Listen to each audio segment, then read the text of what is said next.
오늘 우리에게 주시는 하나님의 말씀은 이사야서 53장 4절에서 6절까지 말씀입니다. 그는 실로 우리가 받아야 할 고통을 대신 받고 우리가 겪어야 할 슬픔을 대신 겪었다. 그러나 우리는 그가 징벌을 받아서 하나님에게 맞으며 고난을 받는다고 생각하였다. 그러나 그가 찔린 것은 우리의 허물 때문이고 그가 상처를 받은 것은 우리의 악함 때문이다. 그가 징계를 받음으로써 우리가 평화를 누리고 그가 매를 맞음으로써 우리의 병이 나았다. 우리는 모두 양처럼 길을 잃고 각기 제 갈 길로 흩어졌으나 주님께서 우리 모두의 죄악을 그에게 지우셨다. 아멘. 하나님의 말씀입니다. 여러분, 기독교의 상징은 십자가입니다. 십자가는 사형틀이죠. 그것도 끔찍한 사형틀입니다. 좀 이건 정상적이지 않습니다. 끔찍한 사형틀을 기독교의 상징으로 삼는다는 것은 뭔가 좀 이상한 일이죠. 왜 그런가 하면 십자가에서 우리가 듣는 하나님의 음성이 있기 때문입니다. 여러분, 이 시간에 십자가를 바라보십시오. 무슨 음성을 듣습니까? 십자가의 의미를 아주 잘 담아낸 이야기가 하나 있습니다. 노란 손수건이라는 이야기입니다. 이건 실화인데 1971년에 미국에 있는 뉴욕 포스트에 실린 피트 해밀이라고 하는 사람의 컬럼, Going Home이라고 하는 제목의 컬럼에서 소개된 이야기입니다. 빙고라고 하는 한 남자가 뉴욕에서 플로리다로 가는 버스를 타고 가고 있었는데 아주 굉장히 긴 길이죠. 수시간을 지나가면서 한마디 누구하고도 이야기하지 않는 아주 우울해 보이고 또 굉장히 초조해 보이는 이 빙고라고 하는 사람이 버스 안에 탄 사람들의 주목을 받게 됩니다. 어느 친절한 사람이 그에게 말을 걸기 시작했어요. 당신은 누구며 어디로 가는 길입니까? 좀처럼 말을 하지 않던 이 사람이 결국은 자기 이야기를 꺼냈습니다. 자기는 4년 동안 뉴욕에 있는 교도소에서 수감 생활을 하다가 이제 복역 만기가 되어서 출소를 하게 됐는데 자기 집으로 가는 길이라는 겁니다. 자기 집이 이 플로리다로 가는 이 버스길에서 가까운 마을에 있는데 자기 집의 입구에 큰 참나무가 하나 있다고 그랬습니다. 아내에게 편지를 썼어요. 아내가 자기가 너무나 부끄러운 죄를 짓고 감옥에 들어오게 되면서 아내에게 나를 기다리지 말고 새 출발을 하라고. 아내로부터 한 1년 동안 편지가 오다가 3년째 아무런 소식이 없었어요. 아내가 정말 다른 남자를 만나서 재혼을 한 건지 자기를 여전히 기다리고 있는지를 알 수가 없었습니다.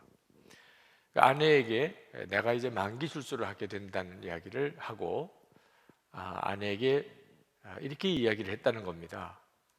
내가 이제 집을 향하여 가지만 당신이 나를 받아줄 마음이 있으면 그 우리 동네 입구에 있는 그 큰 참나무에 노란 손수건을 하나 걸어 달라고. 만약에 당신이 나를 받아줄 용의가 없으면 그러면 거기에 아무것도 걸어놓지 말아달라고. 만약에 가다가 노란 손수건을 보면 내가 집으로 들어가겠고 아무것도 걸려져 있지 않으면 나는 그 길로 내가 갈 길을 가겠노라고 그랬다는 겁니다. 그 버스 안에 있는 사람들이 갑자기 다 너무나 초조해졌습니다. 집이 가까워져 간다 그러는데 노란 손수건이 걸렸을까? 그래서 버스 안에 있는 탄 사람들이 다 그 동네가 있는 쪽 방향을 보면서 그 참나무가 나타나기를 기다리고 있었습니다.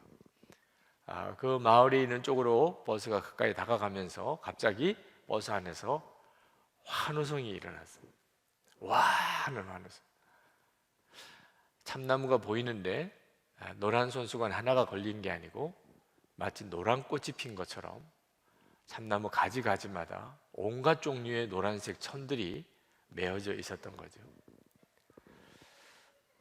이 이야기는 그 참나무, 노란 손수건에 걸려있는 참나무가 말을 하고 있는 거죠. 그 아내, 빙고라고 하는 사람의 아내가 내가 당신을 용서한다고 하고 말을 하고 있는 거잖아요. 여러분, 십자가도 똑같습니다. 십자가도 하나님이 우리에게 말씀을 하시는 거예요. 십자가, 내가 너를 용서한다. 여러분 각자에게 여러분이 십자가를 바라볼 때 하나님은 말씀하십니다. 내가 너를 용서한다. 또 내가 너를 용서한다. 우리는 이 노란 손수건 이야기에서 빙고라고 하는 남자가 겪는 아주 감동적인 이야기를 읽습니다. 그러나 문제는 십자가에서 똑같은 이야기를 내가 경험하는가 하는 것이죠. 똑같은 이야기를 하나님께서 나에게 내가 너를 용서한다고 하는 음성을 십자가를 통해서 나에게 들려주시고 내 인생이 바뀌어버리는 이 경험을 하였나 하는 겁니다. 여러분, 우리 한국 사회는 참 놀랍게도 굉장히 많은 십자가를 봅니다. 외국에 있는 사람들이 한국에 올 때마다 놀라는 것이 서울 밤거리에 네온 사인 붉은 십자가입니다. 이렇게 십자가가 많은가? 아마 그건 전국의 어느 도시나 마찬가지일 겁니다. 참 이건 우리에게 있어서 너무나 놀라운 일인 것입니다. 왜? 십자가는 하나님이 우리를 향하여 내가 너를 용서한다고 말하는 메시지거든요. 그러니까 한국이라고 하는 이 나라의 하늘은 하나님의 음성으로 뒤덮여 있어요. 내가 너를 용서한다. 여기 보아도 내가 너를 용서한다. 저기를 보아도 내가 너를 용서한다. 죄가 많아서 그런지 하여튼 곳곳에 하나님은 십자가를 걸어 놓으시고 우리에게 그 말씀을 계속 갖고 계십니다. 브라질의 어느 시골 마을에 마리아라고 하는 여인이 남편이 일찍 세상 떠나고 크리스티나라고 하는 딸을 데리고 살았는데, 이 크리스티나가 어릴 때는 엄마 말을 잘 듣다가 사춘기가 되면서 이제 엄마에게 반항하기 시작하고, 그리고 점점점 바깥으로 돌더니 가출을 해버렸습니다. 보통 브라질에서 그렇게 시골에서 가출을 하게 되면 가는 데가 유흥과 환락의 도시인 리오데자네이루로 젊은이들이 갑니다. 이 마리아가 딸을 찾으러 리오데자네이루로 갑니다. 가면서 사진관에서 자기 사진을 확대 복사를 여러 장을 했습니다. 그리고 리오데자네이루의 환락가를 돌아다니면서 그 자기 사진을, 엄마 마리아 자기 사진을 그 환락가 곳곳에다가 붙입니다. 그 사진 뒤에다가는 이렇게 썼어요. 내가 무엇을 했든지, 지금 내가 어떤 형편에 있든지 야단치지 않을 테니 돌아오너라. 크리스티나만 알 수 있는 거죠. 엄마의 얼굴도 엄마의 필체도. 며칠을 그렇게 딸을 찾으러 돌아다니다가 모든 여비도 다 떨어져서 시골로 돌아갈 수밖에 없었습니다. 몇 주 뒤에 그 딸 크리스티나가 밤늦게까지 술집에서 술을 마시고, 그리고 호텔을 전전하다가, 그리고 새벽녘쯤에 취한 걸음으로 비틀거리면서 계단을 내려오는데 낯익은 얼굴이 보이는 거예요. 엄마의 사진입니다. 깜짝 놀랐어요. 어떻게 엄마의 사진이 이 부끄러운 곳에, 거기에는 현상수배범의 사진들이 붙어 있는 곳에 어떻게 엄마 사진이 붙었나? 그래서 그 사진을 띄어서 급히 감추는데 뒤에 엄마의 친숙한 글씨가 쓰여져 있어요. 내가 무엇을 했든지, 지금 내가 어떤 형편에 있든지 야단치지 않을 테니 어서 돌아오너라. 그거를 읽으면서 주변에 혹시 본 사람이 없는지 둘러보고 있는데 자기가 그렇게 당황해하고 부끄러워할 이유가 없다는 걸 알았어요. 왜냐하면 자기 사진이 붙은 것도 아니고 자기 이름이 기록된 것도 아닙니다. 그냥 엄마 사진이에요. 자기만 알 수 있는 겁니다. 사실 딸을 찾으려면 딸의 사진을 붙이는 거죠. 그러면은 딸이 얼마나 부끄러움을 당할까. 그래서 엄마가 생각했습니다. 내 사진을 붙이자. 딴 사람은 모르겠지만 크리스티나는 알아보지 않겠나. 딸의 이름을 쓸 수도 없었어요. 혹시라도 딸에게 그게 수치가 될까 봐. 그래서 그 부끄러운 환락가에 엄마 마리아는 자기 사진을 다 붙여놓은 겁니다. 근데 여러분, 이 이야기가 그대로 십자가의 이야기입니다. 십자가에서는 저와 여러분이 죽어야 할 것이죠. 그런데 죄 없으신 예수님께서 이 흉측한 사형틀에 당신이 그곳에 못 박히셨습니다. 그게 십자가의 이야기예요. 놀랍게도 구약 성경에 이 이야기가 너무나 정확하게 예언되어져 있다는 겁니다. 우리가 오늘 읽은 이사야 53장 4절에서 6절에 그는 실로 우리의 질고를 지고 우리의 슬픔을 당하였거늘 우리는 생각하기를 그는 징벌을 받아서 하나님에게 맞으며 고난을 당한다 하였노라. 그가 찔림은 우리의 허물을 인하며 그가 상함은 우리의 죄악을 인함이라. 그가 징계를 받음으로 우리가 평화를 누리고 그가 채찍에 맞음으로 우리가 나음을 입었도다. 우리는 다 양 같아서 그릇 행하여 각기 제 길로 갔거늘 여호와께서는 우리 무리의 죄악을 그에게 담당시키셨도다. 이것이 바로 십자가고 이번 고난 주간에 우리가 묵상할 것입니다. 근데 이 말은, 이 본문은 십자가를 통해서 주님이 우리에게 말씀하는 아주 간단한 한마디를 이야기하는 겁니다. 용서한다. 내가 너를 용서한다.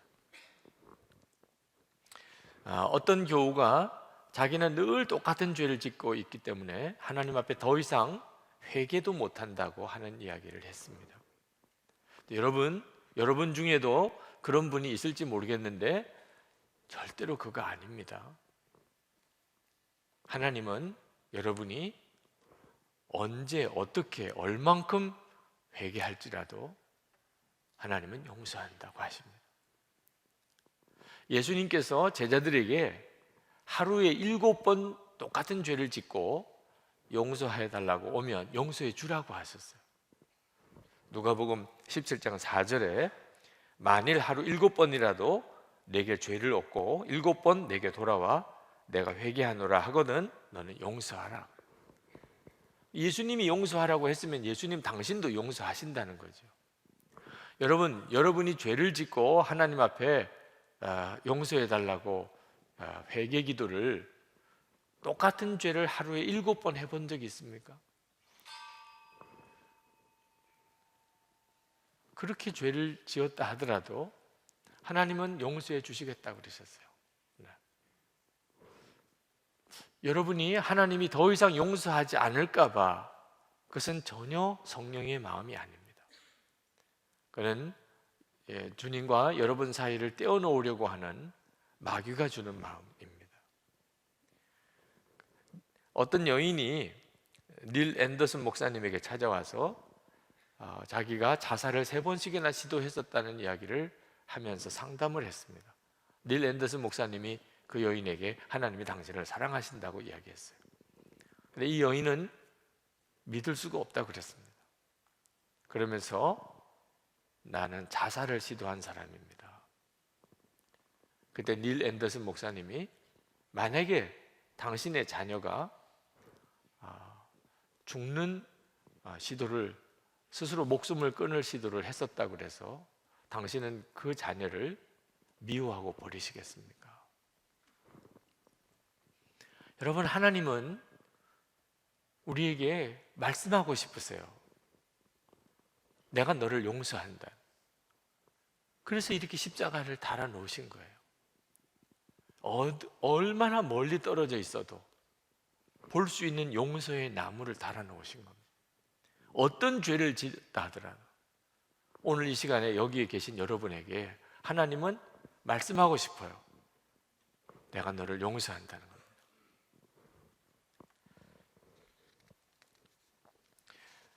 멀리서도 보이는 용서의 나무라고 하는 오늘 설교 제목은 교정선교회, 교도소 선교를 하는 교정선교에서 나온 어느 책자의 제목입니다. 그 책 속에 중국인 한 분 이야기가 나옵니다. 그 사람의 실명은 쓰질 않고 성만 썼는데 왕 씨라고 하는 분입니다. 이분이 중국의 어느 농촌 출신인데 16살 때 가출을 해서 베이징에 갔습니다. 근데 거기서 범죄 조직 속에 들어갔어요.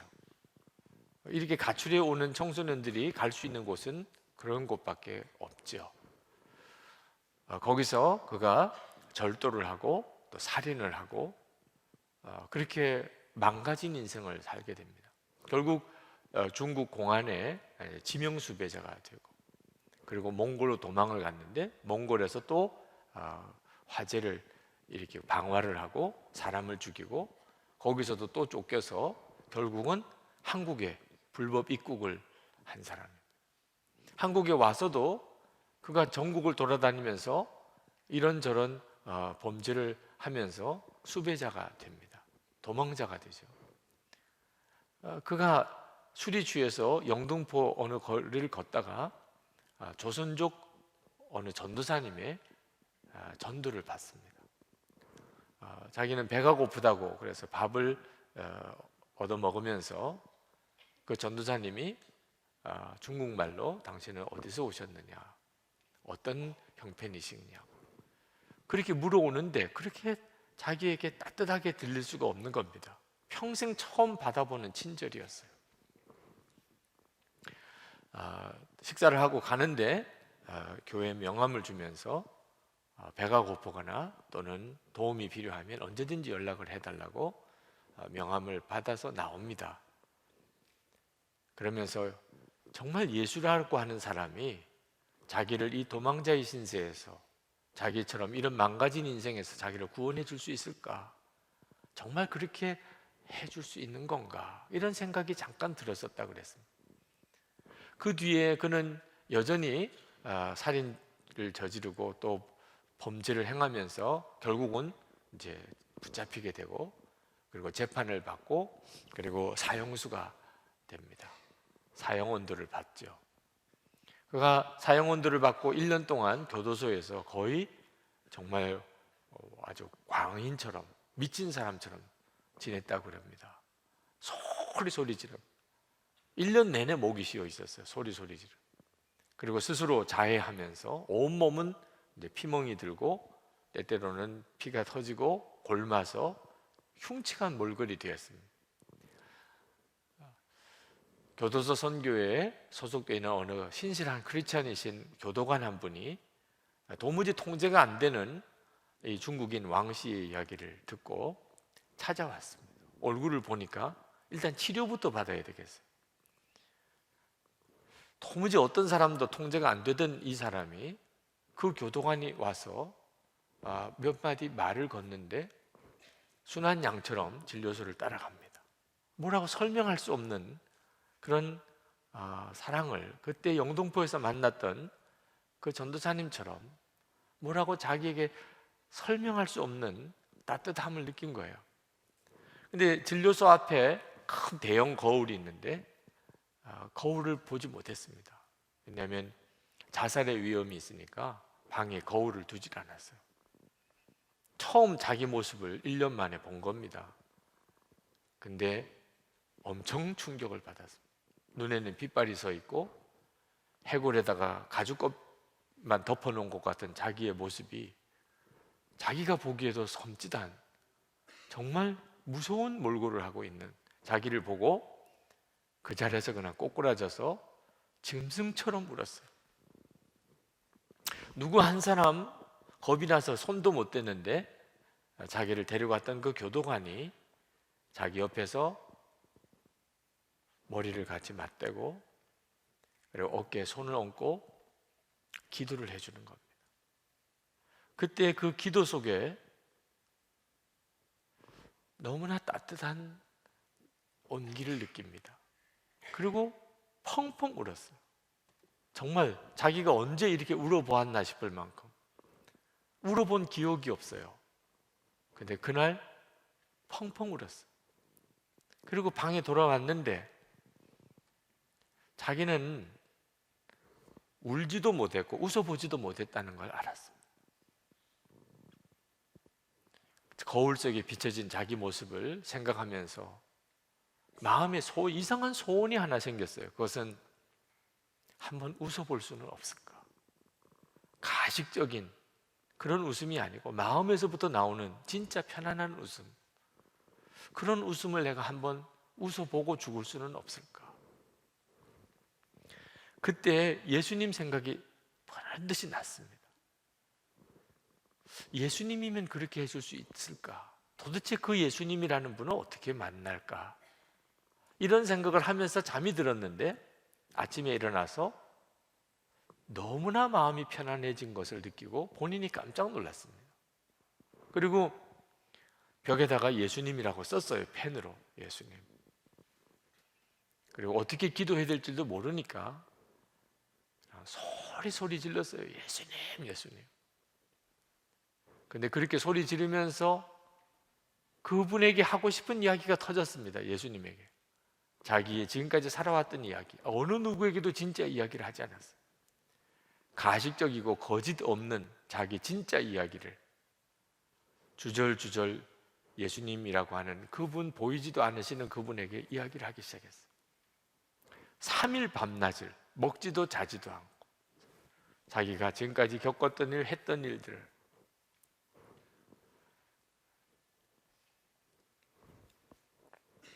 그리고는 3일째 저녁에 회개가 터진 거예요. 예수님, 나 용서해 주세요. 근데 얼마나 큰 소리로 부르짖는데 자기가 생각해도 너무 부끄러운 겁니다. 그래서 깔고 앉아있던 모포를 뒤집어 쓰고, 그리고 예수님, 나를 용서해 주세요. 그래도 소리가 새 나가니까 그 옆에 있는 방에 있는 수용인들이 다 막 야단을 치고 잠을 자자 그러고, 너 왜 그러냐 그러고, 너 미쳤냐 그러고, 그 야간 근무하는 당직자까지 와서 제지하니까 손으로 입을 틀어막으면서 새벽까지 울면서 기도하면서 예수님, 나를 용서해 달라고. 그렇게 그날 그는 주님을 만났습니다. 감방 안에서 인격적으로 주님을 만났어요. 그 다음날 교도관이 찾아왔습니다. 진료소에 데려갔던 교도관이. 그에게 나도 예수 믿고 구원받을 수 있느냐? 물론입니다. 우리 모두는 다 똑같은 죄인입니다. 예수님이 우리를 위해서 십자가에 죽으셨고, 누구든지 그 예수님을 믿고 입으로 고백하면 다 모든 죄가 사함 받습니다. 형제도 예수 믿고 싶습니까? 예, 제가 믿고 싶습니다. 영접 기도를 같이 하고, 그리고 이제 당신은 나와 같은 믿음의 형제가 되었습니다. 그러면서 끌어안아 주면서 우리가 다시는 부끄럽게 살지 맙시다. 그리고는 그가 방에 들어와서 얼마나 마음이 기쁜지 그 교도관이 넣어준 한중 성경을 2개월 동안 신약만 30번을 통독했습니다. 그리고 예수 그리스도가 도대체 어떤 분인지에 대해서 완전히 눈이 열렸어요. 그가 지금은 교도소 안에서 전도인이 돼 있고, 그리고 신앙인들의, 그리스도인들의 그룹을 이끌어가는 자가 되어 있습니다. 자, 여러분, 우리는 감옥에 갇혀 있는 살인자, 사형수는 아닙니다. 그러나 마음의 감옥에 갇혀 있을 수는 있습니다. 우리는 자유롭게 돌아다닐 수 있어요. 그렇지만 열등감이나 또는 좌절이나 또는 자기 자신에 대한 심각한 자기 비하, 낙심, 이런 마음의 감옥에 갇혀 있을 수 있어요. 우리는 사람을 죽이는 그런 살인자는 아니지만 마음으로는 여전히 살인자일 수 있어요. 그 중국인 왕씨뿐만 아니고 우리도 용서가 필요합니다.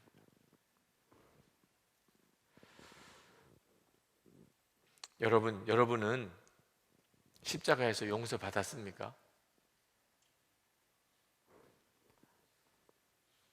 용서받은 사람은 표시가 나게 됩니다.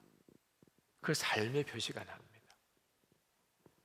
오늘 예를 들었던 노란 손수건의 그 빙고라고 하는 남자는 아내와 합하게 됩니다. 크리스티나는 어머니에게로 돌아갔습니다. 이 중국인 왕씨는 사형수지만 그는 교도소 안에서 전도인이 됐습니다. 용서받은 사람은 삶의 변화가 있어요. 여러분은 십자가에서 용서받았습니까? 그러면 여러분은 용서받은 증거가 무엇입니까? 우리가 용서받았을 때 우리 안에 일어나는 가장 놀라운 증거는 자기를 진심으로 사랑하게 된다는 것입니다. 자기를 진심으로 자기가 사랑하는 것. 여러분은 여러분을 사랑하십니까? 많은 사람이 자기를 사랑하지 않습니다. 오히려 자기 자신에 대한 극한 좌절과 또는 열등감 또는 죄책감에 사로잡혀져 있습니다. 나는 무엇도 못하고 무엇도 못하고 무엇도 못하고 나는 이것도 안 되고 저것도 안 되고.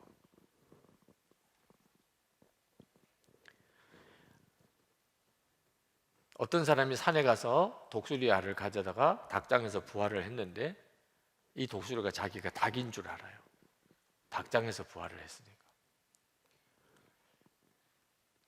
여러분은 혹시 독수리인데 스스로를 닭이라고 여기고 있지는 않습니까?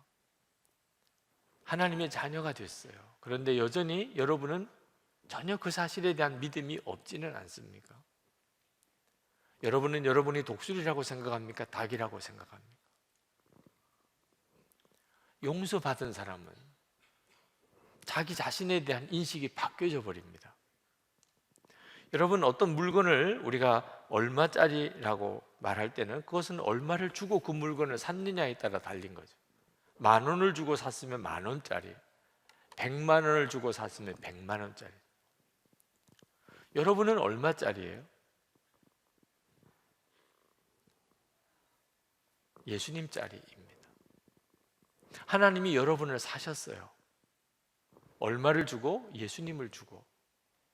그래서 우리는 우리 자신을 예수님짜리라고 말하는 겁니다. 하나님은 여러분을 보실 때 예수님짜리로 보여요. 예수님의 핏값으로 여러분을 샀으니까. 사도행전 20장 28절에 여러분을 감독자로 삼고 하나님이 자기 피로 사신 교회를 보살피게 하셨습니다. 교회는요, 예수님짜리예요. 예수님의 피를 주고 사신 곳이니까. 그래서 교회가 문제가 많아도 하나님이 보시기에는 예수님짜리예요. 우리도 마찬가지입니다. 고린도전서 7장 23절에 너희는 값으로 사신 것이니 사람들의 종이 되지 말라. 여러분은 하나님이 엄청난 대가를 지불하고 사신 자입니다. 예수님짜리예요. 근데 문제는 여러분이 그 사실을 받아들이느냐고 하는 거예요. 나는 예수님짜리야. 예수님이 핏값 주고 사신 존재야.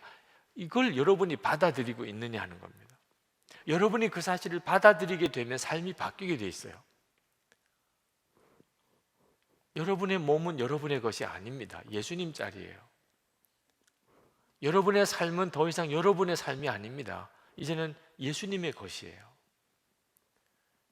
그러면 우선 마음대로 못 삽니다. 많은 사람이 자기를 사랑하는 것 같으면서도 실제로는 자기를 사랑하지 않습니다. 예를 들면 기분대로 말하고 행동하는 사람. 여러분, 기분이라고 하는 것은 결코 우리에게 유익하지 않습니다. 기분이 좋을 때도 있고 나쁠 때도 있어요. 여러분, 어떤 일을 할 때 기분대로 하는 사람은 반드시 그 끝이 안 좋습니다. 여러분, 교제할 때 기분대로 할 수 있을까요? 그는 망가진 관계가 됩니다. 기분이 안 좋아도 내가 잘해줘야 되고 사랑해줘야 되는, 부모가 자녀들에게 그럴 때가 많습니다. 기분이 안 좋아요. 그러나 그래, 너 그는 마음대로 살아봐, 이렇게 못하지요. 내 기분은 안 좋지만 내가 그의 유익을 위해서 해줘요. 아마 여러분들이 이제 점점 커서 부모님들에게도 그렇게 할 겁니다. 근데 여러분 자신에게 어떻게 하느냐가 하는 문제. 여러분 자신에게. 어떤 사람이 그쪽 꼴 보기 싫은 사람이 있어서 교회 안 나간다고 하는 사람이 있더라고요. 자기를 사랑하지 않는 겁니다. 여러분, 꼴 보기 싫은 사람이 있어서 학교도 안 갑니까? 꼴 보기 싫은 사람이 있어서 직장도 안 나갑니까? 그런 사람은 없습니다. 그죠? 꼴 보기 싫은 사람이 있어도 학교를 가지요. 기분대로 안 합니다. 그게 더 내게 유익한 걸 아니까. 꼴 보기 싫은 사람이 있어도 직장 갑니다. 그죠? 네. 꼴 보기 싫은 사람이 있어서 교회를 안 나간다. 이건 정말 자기를 사랑하지 않는 사람이에요. 어떤 사람은 자기 스스로를 망가뜨리는 사람이 있습니다. 일을 하느라고, 또 노느라고, 심지어 공부를 하느라고 자기 건강을 돌보지 않습니다. 다른 사람, 특히 자기가 사랑하는 사람이 그렇게 하면 다 말립니다. 그렇게 하지 마세요. 너무 무리하지 마세요. 놀아도 좀 쉬어가면서 놀으세요. 사랑하면 잔소리를 하게 됩니다. 아우, 그런 음식은 드시지 마세요. 이런 걸 드세요. 너무 텔레비전 보지 말고 좀 일찍 주무세요. 당신 자신의 건강을 돌보세요. 성경도 보세요. 기도도 하세요. 사랑하면 할수록 그 사람에게 유익한 것을 자꾸 말해주려고 하게 됩니다. 여러분은 여러분 자신에게 그렇게 하십니까? 여러분은 여러분 자신에 대하여 얼마나 잘 챙기십니까? 많은 사람이 자기를 사랑하는 것 같으면서도 실제로는 가장 자기 자신에게 소홀히 합니다. 왜냐하면 예수님 짤이라고 안 믿고 있는, 자기 자신이 예수님 짤이라고 실제로 믿지 못하고 있는 거예요. 무엇보다도 다른 사람을 용서하고 사랑하게 됩니다. 용서를 받았다고. 진짜 용서를 받은 사람은 용서할 힘이 있습니다. 만약에 여러분이 용서하지 못한다면 그것은 여러분에게 용서할 힘이 없기 때문입니다.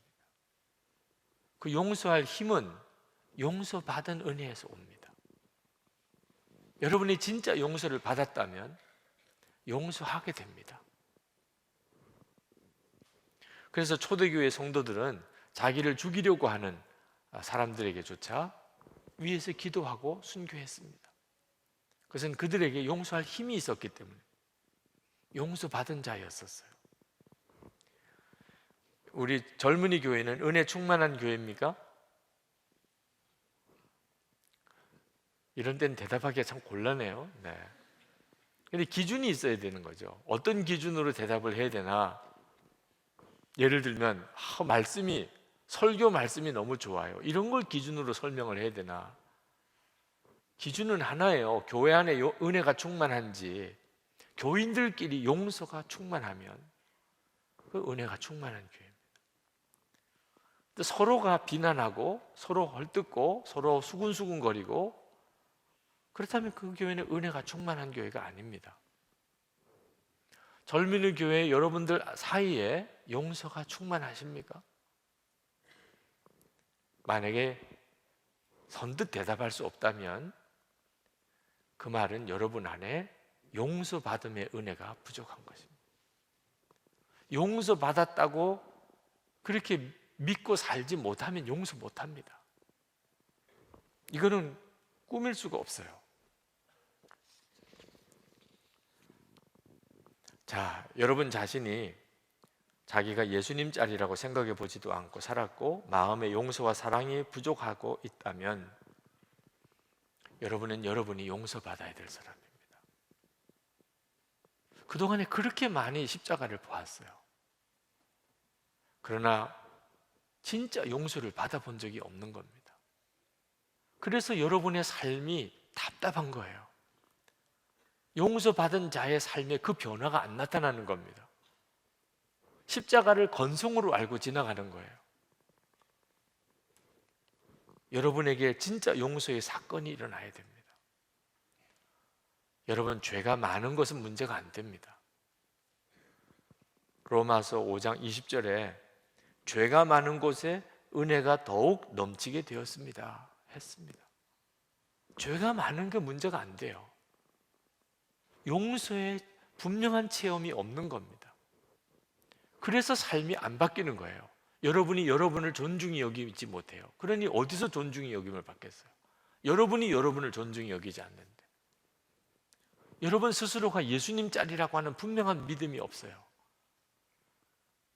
그것은 용서가 안 되는 걸 보면 압니다. 남의 잘못이 도무지 품어지지가 않아요. 여러분이 죄에 끌려가는 이유, 왜 죄에 끌려가지요? 여러분을 끌어주시는 하나님의 음성을 못 듣는 거예요. 십자가에서 내가 너를 용서한다. 죄가 우리를 넘어뜨릴 때마다 하나님은 다시 우리를 일으켜 세우세요. 내가 너를 용서한다. 십자가를 보면서도 하나님의 음성을 못 들어요. 그래서 결국은 우리는 하나님의 그 엄청난 용서와 사랑을 받으면서도 죄의 종로로 가는 겁니다. 옥합을 깨트려서 예수님의 발을 씻은 여인 때문에 논란이 벌어졌습니다. 그때 예수님께서 누가복음 7장 47절에서 이러므로 내가 내게 말하노니 그의 많은 죄가 사하여졌도다. 이는 그의 사랑함이 많음이라. 사함을 받은 일이 적은 자는 적게 사랑하느니라. 사함을 받은 은혜가 큰 사람은 사랑이 커져요. 내게 사랑이 작다고 느끼면 이유는 하나입니다. 나는 아직도 용서받은 은혜를 실제로 경험해 본 적이 없는 겁니다. 내 인생이 뒤집어지는 체험을 못한 거예요. 예수님의 십자가가 내 마음에 아직 세워지지 않은 겁니다. 저는 오늘 이 설교를 이미 1, 2, 3부 예배 때 들은 분도 있을 텐데도 이 설교를 여러분에게 또 드리는 이유는 여러분 중에 용서가 필요한 사람이 있다고 느꼈기 때문에, 주님의 용서가 필요한 사람, 십자가에서 하나님께서 내가 너를 용서한다 하는 음성을 이제는 들으실 수 있습니까? 들리십니까? 여러분의 십자가를 볼 때 여러분에게, 다른 사람도 아니고 옆 사람도 아니고 여러분에게 내가 너를 용서한다 하는 음성을 이제는 들으실 수 있습니까? 그 사람이 오늘 있을 거라는 거예요. 여러분, 이 고난주간에 우리에게는 분명한 어떤 영적인 신앙적인 목표가 생겼습니다. 그것은 용서의 깊은 체험을 하는 것입니다. 고난주간에 여러분들에게 기도의 제목입니다. 우리가 북한을 어떻게 품습니까? 실제로 북한 사역을 해보신 분들은 불가능할 거라고 합니다. 우리 하늘꿈학교 탈북 청소년들, 남한 사람들은 북한을 너무 모른다고 그럽니다. 통일이 되고 나면 상상이 안 되는 일이 아마 경험될 거라고 그럽니다. 여러분, 북한 사람을 어떻게 품어요? 우리가 북한 사람들을 만나보고 나면 아마 더 큰 분노가 일어나게 될지 모릅니다. 용서를 체험하지 못한 사람, 십자가의 용서를 체험하지 못한 사람은 결코 북한을 품을 수가 없습니다. 그러나 용서를 경험한 사람은 그러면 주님의 마음으로 북한을 품게 됩니다. 그러므로 이번 고난주간에 북한을 위해서 우리에게는 용서받은 거듭남의 체험이 필요합니다.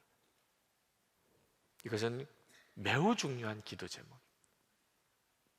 그래서 부활절을 맞이할 때 용서의 체험을 가진 자로서 부활절 예배를 드릴 수 있게 되기를 원하는 것입니다. 십자가는 멀리서도 보이는 용서의 나무입니다. 여러분이 지금 어떤 처지에 있든지 십자가는 어떤 자리에서도 보입니다. 용서의 나무, 하나님의 음성이 들립니다. 이제 눈을 감고 잠깐 주님의 십자가를 믿음의 눈으로 바라보십시다. 여러분 중에 하나님, 제게 용서의 체험이 필요합니다. 하나님은 이미 예수님을 십자가에 못 박아 죽이심으로 우리를 용서하셨지만 그 용서의 사건이 제 가슴 속에 있어야 하겠습니다. 제 인생 속에 들어와야 되겠습니다. 주님, 제가 용서받는 자가 되기를 원합니다.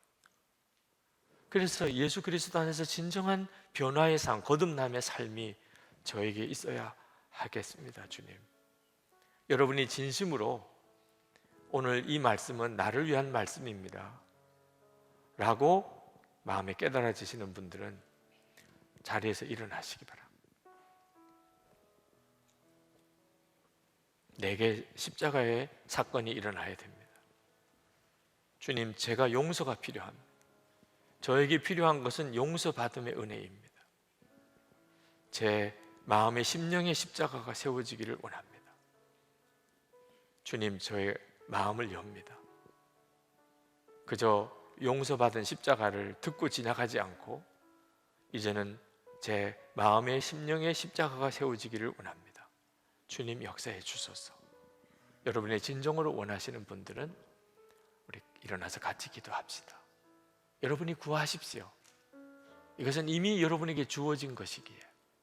그래서 십자가를 볼 때마다 용서한다는 하나님의 음성을 분명히 들을 수 있는 역사를 성령께서 여러분들에게 허락해 주실 것입니다. 우리 다 같이 통성으로 기도하겠습니다. 은혜와 사랑이 충만하신 하나님, 하나님의 크시고 놀라우신 은혜를 인하여 주님을 찬양합니다. 하나님 부으시고 또 놀랍게 역사하시는 주님의 은혜를 찬양합니다. 은혜와 사랑이 많으신 하나님, 주님이 증거하라고 하셔서 오늘 하나님 이 말씀을 전했습니다. 십자가에서 진짜 용서를 경험해야 될 이들이 있습니다. 마음의 감옥에서 갇혀서 열등감, 죄책감, 좌절감에 깊이 묶여있는 이들이 오늘 노임을 받게 되기를 원합니다. 이 고난주간에 주님의 십자가에 온전히 연합되고 그의 마음의 심령의 주의 십자가가 서서 하나님의 말할 수 없는 용서의 은혜를 친히 경험하게 해주시기 원합니다. 마음으로는 끊임없는 살인죄를 짓고 어떻게 평생 살 수 있겠습니까? 주님, 우리를 어떻게 용서하시고 사랑하셨는지 우리가 절절히 주님의 용서의 사랑을 누리게 해주시고 이제는 우리를 통해서 주님의 용서가 흘러가는 삶을 살게 해주시옵소서. 하나님, 우리가 십자가의 용서의 사람이 되지 못하면 어떻게 북한을 품을 수 있겠습니까? 하나님, 이 일을 하나님 이 젊은이 교회 청년들에게 허락해 주소서. 우리의 인생이 뒤집어지고 우리의 삶 전체가 바꿔지는 이 은혜를 주님 경험하게 해 주소서. 그래서 우리가 북한을 능히 품을 수 있게 하시고 북한을 품을 수 있는 교회 공동체가 서게 해주시고 그리고 여기서 하나님 세계 열방을 향하여 주의 복음을 전하는 자로 우리를 세워주시기를 원합니다. 사모하여 갈급한 마음으로 하나님께 기도하는 젊은이들 머리머리에 안수하소서. 저들이 주님의 용서하심에 대한 선언을 사모하며 받습니다. 주님 역사하소서. 저의 것이 되게 해주소서.